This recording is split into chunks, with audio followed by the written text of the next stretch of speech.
Hello आप सबको। तो आज की वीडियो में हम पढ़ेंगे अनबाउंडेड नैपसैक को किस तरीके से सॉल्व करते हैं टॉप डाउन अप्रोच से। इससे पहले हमने इस अनबाउंडेड नैपसैक का रिकर्सिव सॉल्यूशन देखा था कि हम रिकर्सिव सॉल्यूशन किस तरीके से लिखते हैं, और पूरा मतलब देखा था कि रिकर्सिव सॉल्यूशन में बेस कंडीशन क्या होगी, ठीक है। फिर कहाँ कहाँ पे हम मतलब कैसे रिकर्जन कॉल करेंगे, हमने रिकर्जन कॉल करके, और फिर इसमें हमने देखा था कि इस कोड को हम 01 नैपसैक से किस तरीके से डेराइव कर रहे थे। मतलब अपना जो 01 नैपसैक का कोड था ना, उस कोड में और इस अनबाउंडेड नैपसैक कोड में क्या डिफरेंस था। बाकी मैं आपको अनबाउंडेड नैपसैक के बारे में बता ही चुका हूँ कि अनबाउंडेड नैपसैक क्या होते हैं, ठीक है। Unbounded nap types of knapsack वाली वीडियो में आपको ये चीज़ें बता ही चुका हूँ, ठीक है। अब अगर आपको इसका रिकर्सिव कोड समझ में आ गया है ना, इसका अनबाउंडेड नैपसैक का अगर आपको रिकर्सिव कोड समझ में आ गया है, तो इससे हमें टॉप डाउन लिखने में बिल्कुल भी दिक्कत नहीं होगी। क्यों नहीं होगी? क्योंकि मैंने आपको बताया था कि रिकर्सिव से टॉप डाउन कैसे लिखते हैं। जहाँ भी हमने रिकर्जन कॉल किया हो, जैसे मान लो रिकर्जन फंक्शन का नाम अपना नैपसैक है, तो जहाँ भी हमने रिकर्जन कॉल किया और जहाँ भी ये नैपसैक लिख रहा हो, वह हम इस नैपसैक को किससे रिप्लेस कर देते हैं? अपनी मैट्रिक्स के नाम से। मैट्रिक्स का नाम डीपी है तो उससे रिप्लेस कर देंगे, ठीक है। फिर इस रिकर्जन फंक्शन में हम देखेंगे वेरिएबल कौन से चेंज हो रहे हैं, ठीक है। हम रिकर्जन फंक्शन में कुछ आर्ग्यूमेंट्स पास करते हैं, उसमें देखेंगे कौन से आर्ग्यूमेंट्स चेंज हो रहे हैं।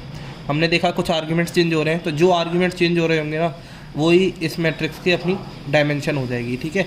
और यहाँ पर क्या होता है, रिकर्जन में हम कर रहे होते हैं रिटर्न डायरेक्टली, क्योंकि हम यहाँ पर रिकर्जन कॉल कर रहे होते हैं तो कॉल में डायरेक्टली रिटर्न लिख देते हैं। यहाँ पर रिटर्न नहीं करके यहाँ पर हम क्या करेंगे, इस रिटर्न की जगह पर हम जो भी वैल्यू ये कैलकुलेट करेंगे डीपी में अपनी मैट्रिक्स में, इसको हम स्टोर कर लेंगे, ठीक है। बस यही चेंजेस होते हैं अपने रिकर्सिव कोड में और टॉप डाउन अप्रोच में, ठीक है। तो देख लेते हैं।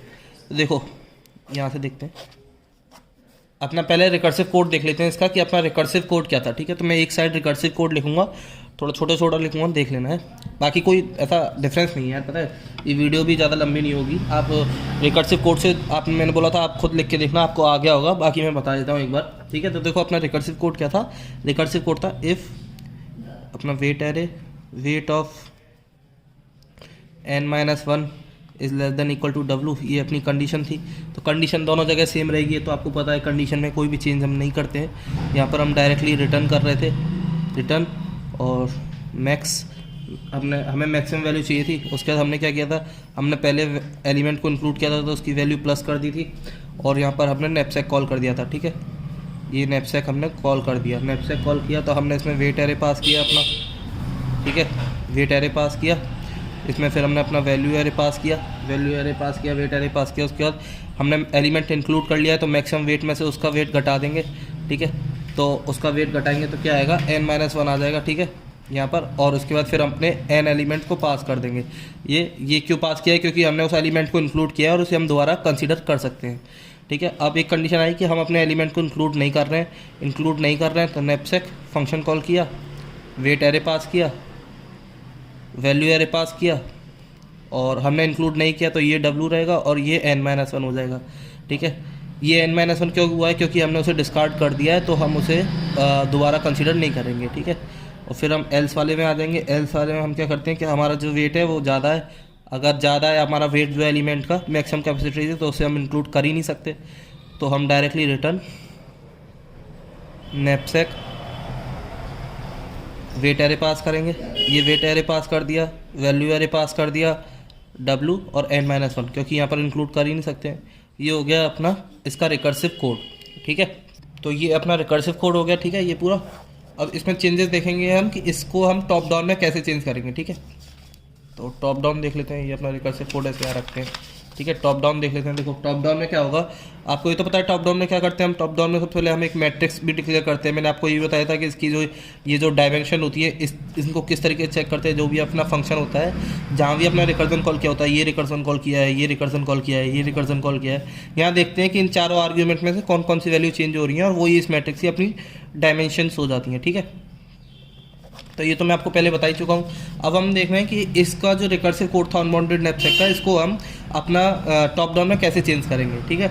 तो मैंने बताया था कि रिकर्सिव कोड को टॉप डाउन में चेंज करने के लिए क्या करते हैं, जहाँ भी नैपसैक लिखा होता है वहाँ पर हम अपनी मैट्रिक्स का नाम यूज़ करते हैं। फिर उसमें जो चेंज होते हैं वेरिएबल, उनको अपनी डायमेंशन बनाते हैं, और रिटर्न की जगह पे उसे हम स्टोर कर रहे होते हैं, ठीक है। तो देखो इसमें इनिशियलाइजेशन कैसे होता है, हमने एक टेबल मैट्रिक्स डिक्लेयर की होती है, फिर उसे इनिशियलाइज किया हुआ होता है। तो अगर आप वो 01 नैपसेक वाली देखोगे ना वीडियो इसकी टॉप डाउन की, तो आपको सब कुछ क्लियर होगा कि कैसे कैसे क्या क्या होता है। ठीक है, तो मैं डायरेक्टली बता रहा हूँ।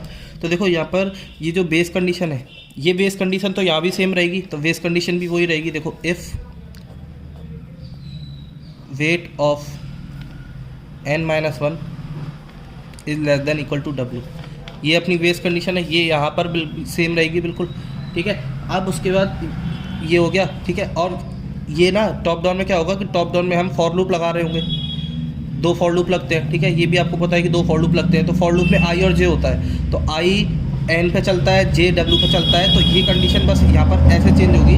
देखो जैसे हमने फॉर लूप लगाया इंट I इक्वल टू 1 से I लेस देन n+1 और I++। ठीक है, और फिर उसके बाद for int J equal to 1 से J less then W+1 J++।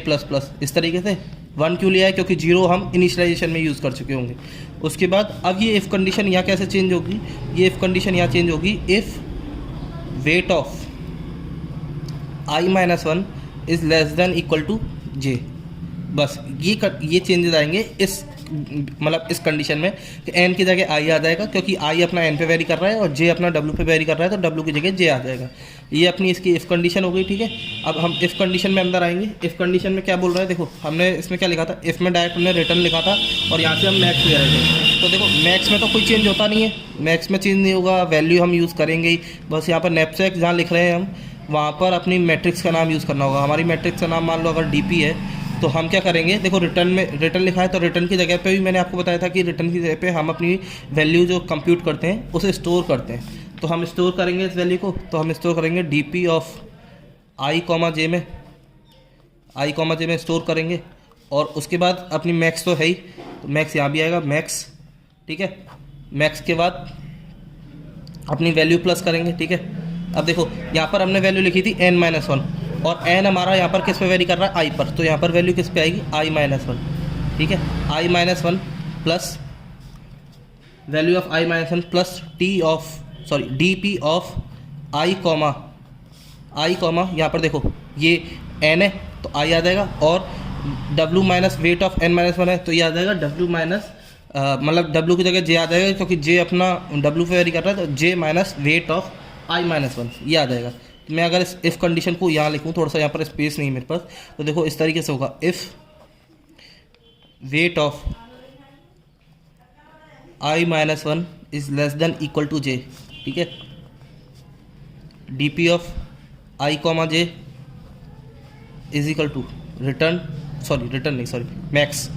Maximum value of, फिर हम वैल्यू प्लस करेंगे, तो वैल्यू हम किसकी प्लस कर रहे हैं यहाँ पर n-1, तो यहाँ पर किसकी प्लस होगी, I-1। ठीक है, प्लस अब यहाँ पर हमने नैपसेक कॉल किया है, तो नैपसेक की जगह मैंने बताया आपको DP लिख देंगे। अब DP अपनी 2 डायमेंशनल है, तो बस इसमें हमें इसकी डायमेंशन लिखनी है। तो देखो पहली क्या आ जाएगी n, तो n की जगह यहाँ पर क्या आएगा I। ठीक है, क्योंकि n-1 नहीं है तो n है तो I आएगा। ठीक है, उसके बाद यहाँ पर क्या आएगा, यहाँ पर आएगा ये W minus weight of n-1, तो W की जगह अपना W यहाँ पर क्या है, J अपना W पर लूप रन कर रहा है ना J के थ्रू, तो यहाँ पर आएगा J माइनस वेट ऑफ, यहाँ पर क्या है n-1 है, तो यहाँ पर आ जाएगा I-1। ठीक है, ये आ गया। उसके बाद बस ये अपना पहला वाला नैपसेक कंप्लीट हो गया जो हमने एलिमेंट को इंक्लूड किया है, कॉमा। फिर उसके बाद क्या है कि यहाँ पर हमने नैपसेक किया है, तो नैपसेक की जगह लिख दो DP। ठीक है, DP लिख दिया। उसके बाद यहाँ पर देखो n-1 है, तो n-1 की जगह आ जाएगा I-1, और यहाँ पर सिर्फ W है तो W की जगह आ जाएगा J। ठीक है, इस तरीके से ये हमारी इफ़ की कंडीशन पूरी हो गई। फिर एल्स में आ गए। एल्स में भी हमने यहाँ पर रिटर्न है, रिटर्न की जगह पे अपना स्टोर कर लेंगे DP ऑफ I, J में। ठीक है, हमने रिटर्न स्टोर कर लिया और यहाँ पर डायरेक्ट नैपसेक कॉल किया है, तो हम DP लिख देंगे। ठीक है, फिर यहाँ पर W है और n-1 है, तो n-1 की जगह आ जाएगा I-1 और W की जगह आ जाएगा J। ये अपना टॉप डाउन का कोड हो गया। बहुत सिंपल है यार, जहाँ पर नैपसेक है वहाँ पर DP लिख दो, इसे हटा के जहाँ पर ये दोनों चेंज हो रहे हैं ये दोनों अपने DP की डायमेंशंस बन जाएंगी। ठीक है, और लास्ट में हम इसके बाद रिटर्न कर देंगे जो भी अपने को चाहिए होगा। DP ऑफ क्या चाहिए था अपने को, n, W चाहिए था, वो अपन रिटर्न कर देंगे। ये अपना टॉप डाउन का कोड हो गया। तो अगर मैं इस कोड को सम अप कर लें, अगर हम इस कोड को तो इस कोड को मैं सम अप करके एक जगह लिख देता हूँ, आपको थोड़ा सा क्लियर हो जाएगा। तो देखो क्या था ये कोड कुछ इस तरीके से होगा। देखो अपन टेबल बनाई होगी, ठीक है, टेबल को इनिशियलाइज़ किया होगा, फॉर लूप लगा के इनिशियलाइज़ किया होगा, ठीक है। अब मैं इनिशियलाइजेशन के बाद वाले स्टेप लिख रहा हूँ। तो देखो यहाँ पर हम क्या करेंगे, for int I equal to 1, sorry I less than n plus 1 I plus plus, ठीक है। For int j equal to 1 j less than w plus 1 j plus plus.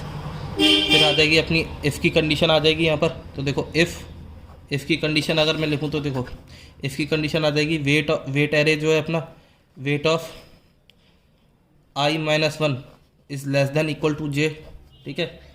अब यहाँ पर दो कंडीशन होती हैं, या तो हम अपने एलिमेंट को इंक्लूड करते हैं या अपने एलिमेंट को इंक्लूड नहीं करते हैं। रिकर्जन में हम क्या करते थे, हम डायरेक्टली रिटर्न करते थे। तो रिटर्न की जगह हम क्या करेंगे, यहाँ पर स्टोर कर रहे होंगे, तो D P of I comma J is equal to, हमने स्टोर किया है और यहाँ पर मैक्स तो हम यूज़ करते हैं, मैक्स आएगा, ठीक है। मैक्स के बाद हम वैल्यू प्लस करेंगे। तो वहाँ पर क्या करते थे हम, value of n minus 1, n यहाँ पर क्या है, आई रन कर रहा है अपने n पर, तो यहाँ पर आ जाएगा वैल्यू ऑफ आई माइनस 1, ठीक है। प्लस फिर हम नैपसैक कॉल करते थे, नैपसैक कॉल किया यानी कि हम डीपी लिखेंगे और उसमें फिर हम अपनी उसकी वो डाल देंगे डायमेंशन। तो यहाँ पर n आता था, n की जगह आ जाएगा i, और उसके बाद यहाँ पर आ जाएगा j minus weight of I minus 1, ठीक है। बस ये अपना पहला हो गया।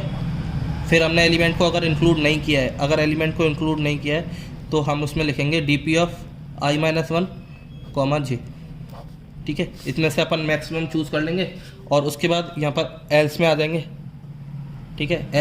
एल्स में क्या होगा कि हमने एलिमेंट को इंक्लूड किया ही नहीं है, कर ही नहीं सकते क्योंकि उसका जो वेट है वो ज़्यादा है, तो उसे हम डायरेक्टली स्टोर कर लेंगे। तो यहाँ पर हम लिख देंगे D P of I comma J equal to D P of I minus 1 comma J, ठीक है। ये अपना टॉप डाउन का कोड हो जाएगा, ये अपना फॉर लूप हमने बंद कर दिया और उसके बाद हम डायरेक्टली यहाँ पर क्या कर देंगे, return of D P of N comma W.